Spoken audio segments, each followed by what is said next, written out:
ஹாய்ங்க, இன்றைக்கி எப்படி சிக்கன் பிரியாணி பண்ணுறதுன்னு பார்க்கலாம் வாங்க. அதுக்கு குக்கர் வச்சுக்கோங்க. குக்கர் வச்சுட்டு எண்ணெய் அண்ட் நெய் ரெண்டும் ஊற்றிட்டு ஹோல் ஸ்பைசஸ் எல்லாமே ஆட் பண்ணிக்கோங்க. நான் ஒரு 2 பச்சை மிளகாய் எடுத்திருக்கேன். அப்புறம் 3 வெங்காயம் மெலிசாக கட் பண்ணி நீட்டாக கட் பண்ணி போட்டுக்கோங்க. வெங்காயம் நல்லா வதக்கிக்கோங்க. வெங்காயம் நல்லா வதங்கணும், பிரியாணிக்கு வதங்கினா நல்லாயிருக்கும். ஸோ வெங்காயம் நல்லா வதக்கிக்கோங்க. வதங்கிறதுக்கு கொஞ்சம் உப்பு போட்டுக்கோங்க.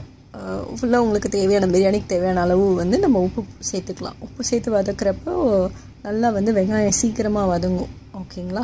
அதுக்கப்புறம் நான் ஒரு 3 ஸ்பூன் கிட்ட இஞ்சி பூண்டு விழுது அரைச்சி போட்டுக்கிட்டேன். அதையும் நல்லா கலந்துக்கோங்க. அதுக்கப்புறம் 2 தக்காளி எடுத்திருக்கேன்.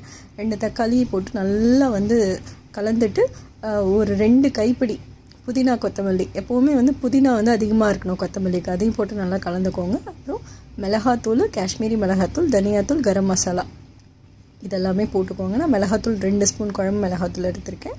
மற்றதெல்லாம் ஹாஃப் ஸ்பூன் எடுத்திருக்கேன். அப்புறமா புளிப்பில்லாத தயிர் கொஞ்சம் போட்டுக்கோங்க. போட்டு நல்லா மிக்ஸ் பண்ணிவிட்டு கழுவி வச்ச சிக்கன், நான் இன்றைக்கி 1/2 kg சிக்கன் எடுத்திருக்கேங்க, அதையும் போட்டு நல்லா மிக்ஸ் பண்ணிக்கோங்க.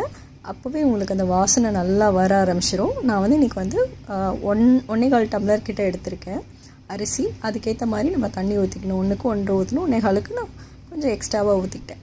தண்ணி ஊற்றிட்டு நல்லா அது கொதி வந்தோடனே கொஞ்சம் எலுமிச்சம்பழம் ஊற்றிக்கோங்க. நல்லா கொதி வந்தோடனே ரைஸையும் போட்டுட்டு ஒரு 3 விசில் விடுங்க. அதுக்கு மேலே விடாதீங்க. ஓப்பன் பண்ணி பாருங்கள், அவ்வளோ வாசனையாக இருக்கும், சூப்பராக இருக்கும். ட்ரை பண்ணி பாருங்கள். பார்த்துட்டு கமெண்ட் பண்ணுங்கள், சப்ஸ்கிரைப் பண்ணுங்கள். ஸோ தேங்க்ஸ் ஃபார் வாட்சிங். தேங்க்யூ.